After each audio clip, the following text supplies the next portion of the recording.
प्रकृति prairie news में आपका स्वागत है। चर्चित हरियाणा का झज्जर का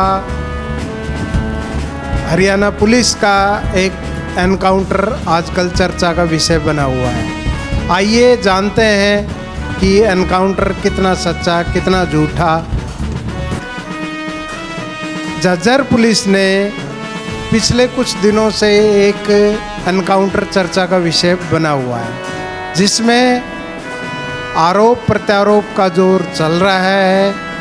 जो पीड़ित पक्ष है हम उनकी भी बात करेंगे, जो आरोपी हैं हम उनकी भी बात करेंगे और पूरे इस एनकाउंटर का विश्लेषण करेंगे कि कौन कितना सच्चा कौन कितना झूठा।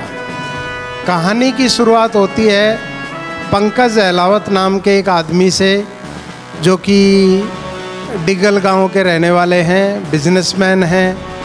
वो अपने निजी एक होटल में खाना खाने के लिए गए थे, ऐसा बताया जा रहा है। पंकज अहलावत के पिताजी ने बताया है कि वहाँ उनकी किसी पुलिसकर्मी से किसी बात को लेके बहस होगी और वो बहस इतनी बड़ी होगी कि वहाँ मारपीट की नौबत आ गई। लेकिन कुछ सवाल हरियाणा पुलिस पे भी हैं, कुछ सवाल पंकज अहलावत पे भी हैं।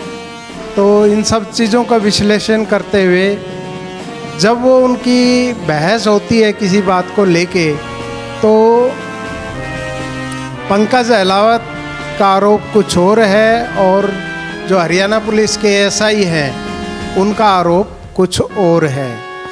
उसके बाद पंकज अहलावत अपनी गाड़ी से निकल जाते हैं और जो एएसआई प्रदीप कुमार को गोली लगी है उनका आरोप है कि पंकज अहलावत ने उनके ऊपर फायर किया, जबकि पंकज अहलावत का ये कहना है कि होटल में कहासुनी होने के बाद वो अपनी गाड़ी से निकल गए थे और हरियाणा पुलिस की एसटीएफ के सादी वर्दी में 5-6 लोगों ने उनकी कार के सामने कार लगा दी और उन पे पिस्तौल तान दी। तब उन्होंने आत्मरक्षा में गोली चलाई है, जो कि एएसआई प्रदीप कुमार को लगी है, जिनका कि एक निजी अस्पताल में इलाज चल रहा है। वहीं हरियाणा पुलिस ने भी गोली चलाई और पंकज अहलावत को भी गोली लगी। लेकिन कुछ सवाल पंकज अहलावत के परिवार की तरफ से उठाए जा रहे हैं, जैसा कि पुलिस थ्योरी बता रही है कि भाई उनके पास एक नाजायज़ असला बरामद हुआ है, जबकि पंकज अहलावत का कहना है कि उनके पास जो रिवॉल्वर है वो लाइसेंस शुदा है, उसका लाइसेंस उनके पास है।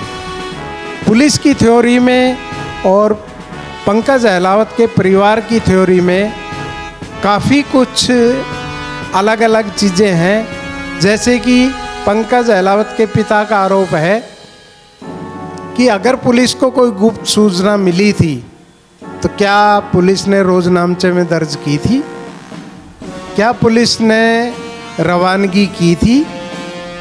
इन सब सवालों का जवाब पुलिस देने को तैयार नहीं है। जिस गाड़ी का इस्तेमाल हुआ पुलिस सादी वर्दी में कर रही थी वो एक प्राइवेट कार थी।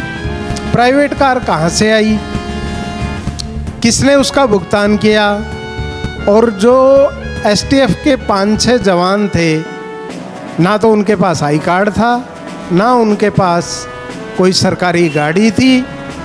डीसीपी क्राइम झज्जर का कहना है कि उनको एक गुप्त सूचना मिली थी कि एक आदमी गैर कानूनी असले के साथ ड्राइव कर रहा है। अगर पुलिस को सूचना मिली थी तो क्या वो रोजनामचे में दर्ज हुई, क्या उच्च अधिकारियों को बताया गया, क्या उसमें रवानगी हुई।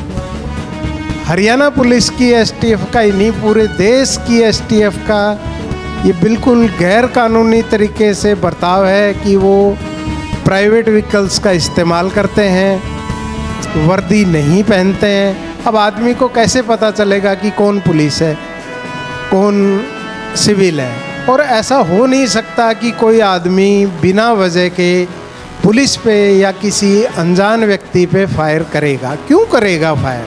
कोई ना कोई तो कहानी है, कोई ना कोई तो बात है जो कि पुलिस छुपा रही है। पंकज अहलावत के पिताजी ने एक महापंचायत का आयोजन किया और पंचायत के सामने अपनी बात रखी। वहीं दूसरी तरफ प्रदीप कुमार एएसआई जो हरियाणा पुलिस के हैं, उनके गांव में भी एक पंचायत हुई और उन्होंने भी इसकी निष्पक्ष जांच की मांग की। दोनों पक्षों ने ही पिछले कुछ समय में माननीय मुख्यमंत्री जी से मुलाकात की और निष्पक्ष कार्रवाई की मांग की। अब इसमें जो आईजी रोहतक रेंज है वो इस पूरे मामले की जांच कर रहे हैं। माननीय मुख्यमंत्री जी ने भरोसा दिलाया है कि किसी के साथ भी अन्याय नहीं होगा, किसी भी दोषी को बख्शा नहीं जाएगा। लेकिन सवाल उठते हैं हरियाणा पुलिस की कार्यप्रणाली पर। मैं दोबारा से कहना चाहता हूं कि अगर कोई गुप्त सूचना थी तो क्या उन्होंने रोजनामचे में दर्ज की? मेरा दूसरा सवाल हरियाणा पुलिस से है कि क्या उन्होंने किसी उस गुप्त सूचना के आधार पे थाने से रवानगी की? अगर ये सब चीज़ें नहीं हैं तो पुलिस का रवैया मनमाना और अन्यायपूर्ण है। बाकी जांच का विषय है, जांच अभी चल रही है। जांच के अंदर क्या क्या तथ्य सामने आते हैं उसका हमें इंतज़ार करना चाहिए। मेरी कैमरा सहयोगी बिंदु सिंह के साथ प्रकृति प्रहरी न्यूज़ से जय हिंद।